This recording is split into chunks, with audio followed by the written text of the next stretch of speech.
Yeah, I'm with you. Hello? Continue, sir. Continue, sir, I'm with you.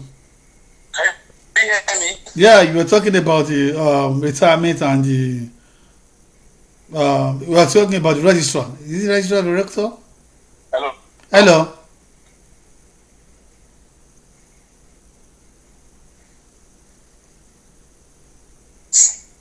Sir? You were talking about the age of the rector. Yes, appointment of substantive rector now. We allege Mr. Banja, the present acting rector, is substantive rector. And we fear that it's going to be a precedent for him to have been made as a substantive rector. Why do we challenge him in that manner? One, the man is over 65 years. Like I did tell you the other time that the retirement age of any chief lecturer or any lecturer in Polytechnic now, as we speak, is 65 years. This man ought to have retired August 2019, but he doctored his age. He was claiming that he's 63 years of 63 years old. But despite that 63 years he claimed, the law says that at the point of application, if you want to apply for rector, then your age should not be more than 59. And if he is claiming 63, then it shows that he's not qualified to be a substantive rector of any polytechnic, not even for polytechnic alone. Do you get me, sir? I'm with you. Hello? I'm with you, please. So that's why we now said. That's why we now say that because he does not have that prerequisite to be a rector, we now challenge the governing council chairman, Mr. Banja Labi. He was saying that it was Mr. Governor who wanted him to be the rector. We now say that Mr. Governor is a kind of a cheap blackmail. How could Mr. Governor be telling you to make somebody who is overage to be a rector? And what the law says is Mr. Governor, for crying out loud, he is a barrister who knows the nitty-gritty of law. He cannot say that he should make him a substantive rector. And what they did was that the advert, the plate, they point the age. I'll send the what's it called now, the template, the advertisement template, the advert template, for you to know what I'm trying to say. Where did they place the advert? Where did they place the advert? No, the advert was placed on the newspaper, National Dailies. Hello? I'm with you. Yes, the advert was placed on the National Dailies. And if we compare the advert that was placed and that of the template from the NBT means National Board for Technical Education, is our regulatory body that regulates all the conduct of technical education in Nigeria. Vis-a-vis polytechnics, colleges of technical education, and the technical colleges in Nigeria. Whatever they bring or they put on board as a template, it is one that guides the conduct of any institution, especially polytechnic now. On that note, this is one of our agitation that Banja Alabi, as we speak, he lacks the administrative competency to run the Fortigiwa Polytechnic. That's why we're now asking Mr. Governor to remove him and replace him with somebody, an academic, who knows his onions. There was a time, one of the group in our indigenous in diaspora called myself to explain what is happening in Fortigiwa Polytechnic. That was last year when they saw one of our adverts we placed on the Nation And that advert is very explicit. It's an open letter to Mr. Governor. That Mr. Governor should please intervene in the Fosco issue. And although we have it, Mr. Governor went to Washington then to discuss with the Ondo State indigents vis-a-vis our indigents, and they talked to Mr. Governor. And on his arrival, he gave us some tranches of money, about two tranches. That's one 560, and that one 510, to pay 4 months out of about now 10 months salaries arrears the government is owing us. And as we speak now, the government and management is owing us 5 good months salary arrears. You say the government of Akeredolu is owing you 5 months. Yes, of course. Government is continuing. That's you are talking of governor of Akeredolu. Yes. Government. Listen now, let me clear that. Before Mr. Governor came on board, Mimiko administration, they were being owned 5 months before he came. When he came, after that time, in Mimiko's administration, we were given a subvention. You know, we live on subvention. Okay. They give us money from Akure. Then we had what we generate here with it to pay salary. And after that time, Mimiko administration was giving us 213 million. But shortly when Governor Akeredolu came on board, that money was reduced to 149. What that means is that we need to add two subvention to pay one salary. That was what led to that accumulation of salary arrears up to 10-11 months. But immediately he releases that 2 tranches of money, the money was reduced to 5-6 months. Okay. But as we speak now, we have been owed 5 good months. 2 months of Mimiko arrears and 3 months of this present government. That was exactly what is happening here. Sir, you made mention of some money Banji Alabi returned.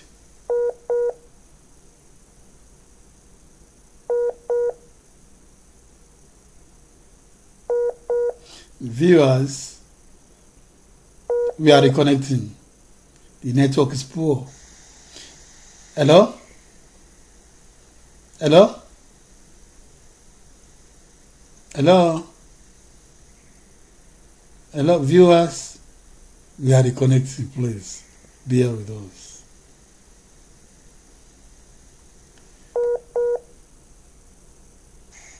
Hello?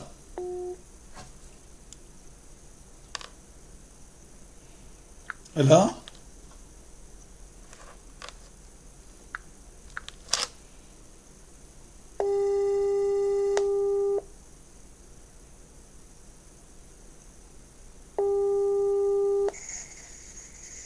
Hello? It's like there's a network failure. Yeah. Network. You said Mr. Banji Alabi returned some money. Huh? You said Mr. Banji Alabi returned some money. I can't hear you. You said Banji Alabi returned some money.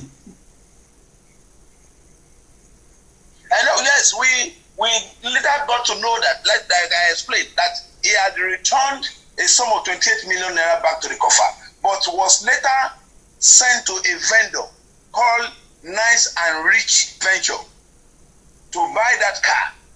And the question we asked, that we cannot locate this venture we're talking about. And aside that, this venture that is owned by this vendor, rather, that is owned by somebody, it could not be attained, it could not be ascertained. And it did not, the vendor did not register with the Polytechnic as a contractor. Then if you did not register with the Polytechnic or state government, then you cannot be a contractor in the school. Sir, what type of vehicle did they buy for 28 million? What type of vehicle did they buy for 28 million? What type of vehicle did they buy for 28 million naira? It's a Toyota, Mercedes. It was a GT Mercedes wagon, you know. That is the name. You know, all these fact, I will try to type it and send it back to you. For 28 million naira. Yes, 28 million. When server of course, we are not against him buying an official car, like that. But that car is supposed to be parked in the polytechnic pool, car pool. So whenever he is coming to have meeting in Rufus-Giwa, the driver will take it to Lagos where he resides. Then they will bring him back here. At least he has come to Rufus-Giwa twice now since the incident. No, we didn't see any official car. And the question Mr. Gono should ask for him that where's the car? If he believes that indeed he has bought the car. I learned you were once arrested. Yes, I was arrested. Immediately even before now, about almost a month or 2 months ago, we had earlier written letter to Mr. Governor through the Commissioner of Education that he should please intervene in Rufus-Giwa. That the way things are going, if care is not taken, that school will go to an extension. God forbid. And aside being a lecturer there, I graduated from that school. I am alumnus of that place. I am a stakeholder. Then I should be able to lend my voice in a public opinion that matters on Rufus-Giwa. Like I have said, the letter generated a lot of heat. Where Mr. Banji said that we alleged him of stealing, we said no, we didn't allege you of stealing. What we said that we allege you to have violated financial regulation of the institution and the state government. For that, it is the penalty should be that you should go. You must be expelled. You must be sacked immediately. And that was what led to our arrest. He reported us through the management. He reported us to the Commissioner of Police. From Commissioner of Police, the area commander invited us. We were arrested, and we put our what's called statement. And when the IPO saw the statement, they were marveled. Then those who were involved in those transactions were also called to order. They brought them. They could not even say anything because they were wondering. We had no voucher. It was recently they now try to prepare voucher and what's called it backdated something to April 15. Whereas they just a kind of a crooked way of covering their mess. As we speak, they ran away from the police station. They could not go again because already they've seen, because the police have started investigating. They called Bossa, they called the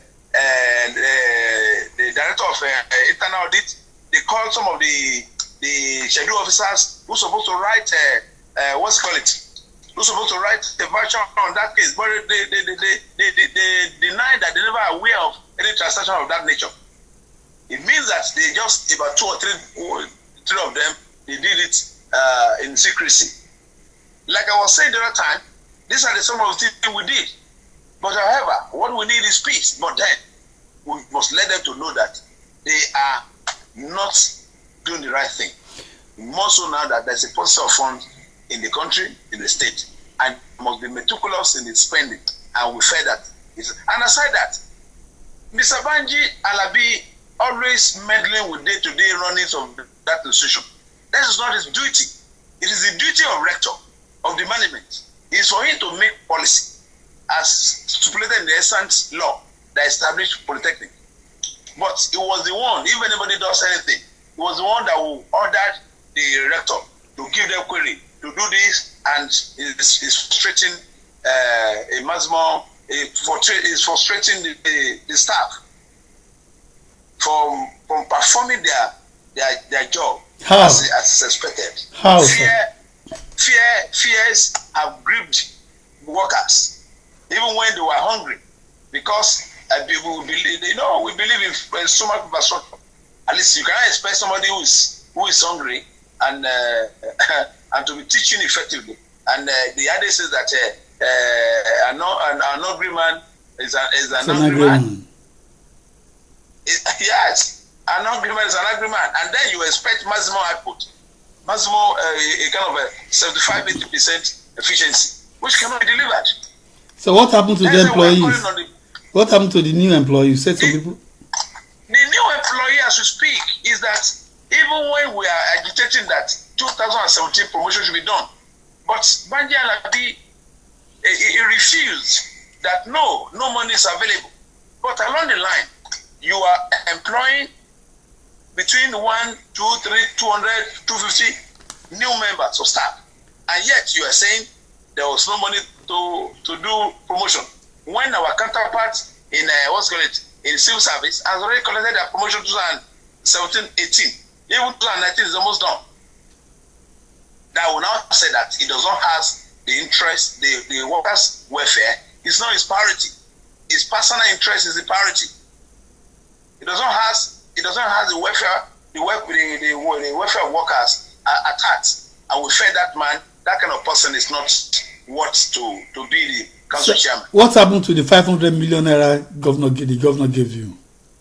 Yes, that is part of what they are spending now. At least this money has been released for over 5 months, and yet nothing tangible has been done with it. Release for what? I asked Mr. Governor to set up, sir. Release for what? The money was released to pay the remaining 2 months arrears of Mimico. That is the 2016-2017 January. But the management and council refused to use the money. They were claiming that the money meant for capital projects. As we speak, no single capital project that has been done with that money. And the question we need to ask them that where is the money? Where is the money? Even when workers are suffering, workers have been embattled with untold hardship, and yet they are trying to silence the unions on campus. As we speak now, I'm on suspension with that of my general secretary for their roads to the Commission of Education.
It is a public office, because though I didn't blame him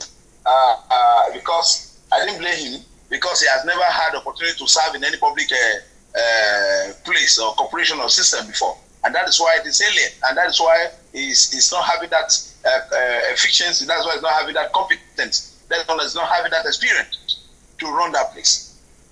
And immediately this morning, we realized that this money has been divided into 2.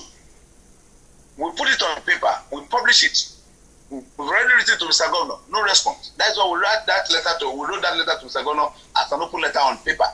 The one they now got to know it, the Banjel Abi led them to, Mr. Banji now said that the dues of the chairman, myself, and that of the general secretary of the ASU should be given query.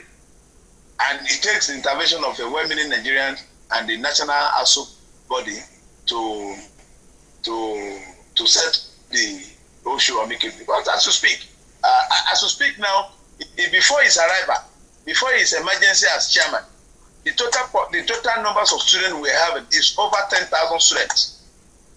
Now, the student population is less than 2,000. We won't ask him, how does he do it? If before his emergency March last year, we're having over 12,000 students, and now we're having less than 2,000. It shows that he does not know he doesn't know how to run a tertiary institution. And one of the things he did was to increase student school fees. And he blackmailed Mr. Governor that it was Mr. Governor who directed him to increase school fees of the students. And that was what led to some of the students to go to other places, to go to Federal Polytechnic in Ileluji, go to Federal Polytechnic Ado, go to Irepoli, Chuse Polytechnic, Yabatek, Edo State Polytechnic, say Auchi. The student was supposed to have, if we are running the same certificates, the same program, at the end of the day, they will come out to be a diplomat. Then our student is paying above 100,000, while others are paying 40,000, 27,000, 21,000 rand. If you are a parent, sir, where do you think you want to put your student? You can't be wasting money, and that is why most of the students are not in the first opportunity. And because it was blackmailing Mr. Governor that he was the one who said you should go and increase school fees, which is far from the truth.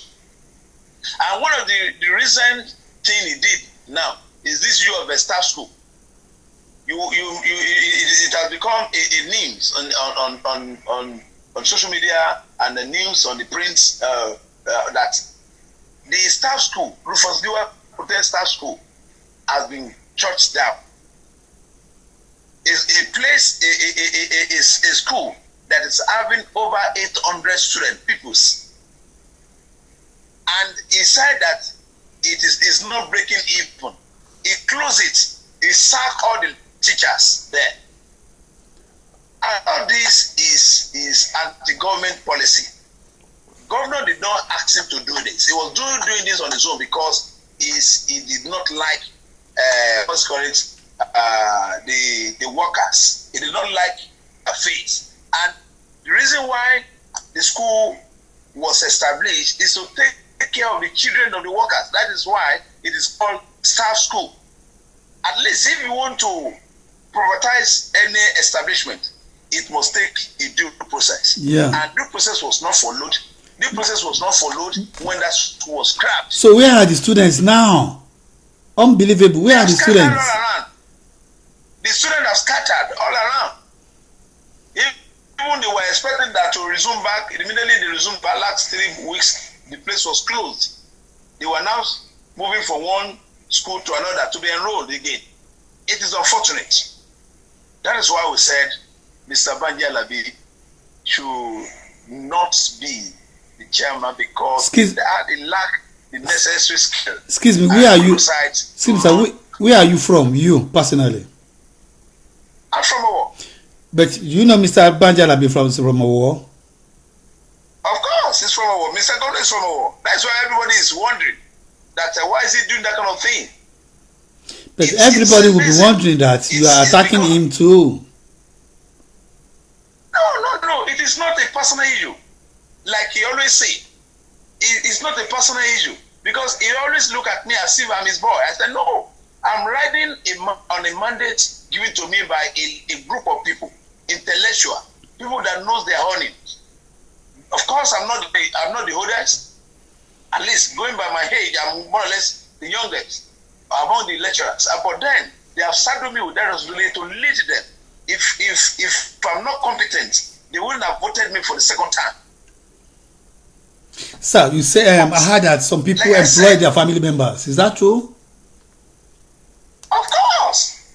The likes of the management, vis-a-vis the rector, the art director, art registrar, that is Mr. Atiku, almost taking all his family members as staff of Rufus Giwa Polytechnic. Sir, are you sure of what you are talking about or what you are saying? Of course, it's in the news. You can ask, you can cross-check. Can you mention names? You said? Can you mention their names? Of course, I've mentioned one even before you ask that. The Oba of Nswada is on payroll of Rufus Giwa Polytechnic. It is an aberration because Banji Alabi is from Nswada. The acting rector, the acting registrar rather, is from Nswada. The bossa is from Nswada. About almost 5 or 3 principal officers of the school out of 5, they are from the same community. You can imagine. That is why they begin to do the things they like. I believe it's not too good for our system. There must be an even distribution, aside the fact that everybody is entitled to his own opinion. Of course, whatever I say with every sense of modesty. I will touch my saying what that is what is happening. And if it is not, because it always causes crisis where there's no crisis, and it must be nipped at the bud at this point in time, because it is not too good for that system. Also, what of the dilapidated buildings? Is doing wonders in those things. What of the dilapidated buildings? The buildings that has gone bad. Of course, in the school. One of the agitation of the union. It's not about salary. Like we speak now. If we look at the letter we sent to the management, we never put payment of salary as part of the stringent conditions. But we said there are some things they need to be done. The school building need to be rehabilitated. Rehabilitated. The school need to be given a facelift to meet up with the latest 21st century institution. So at least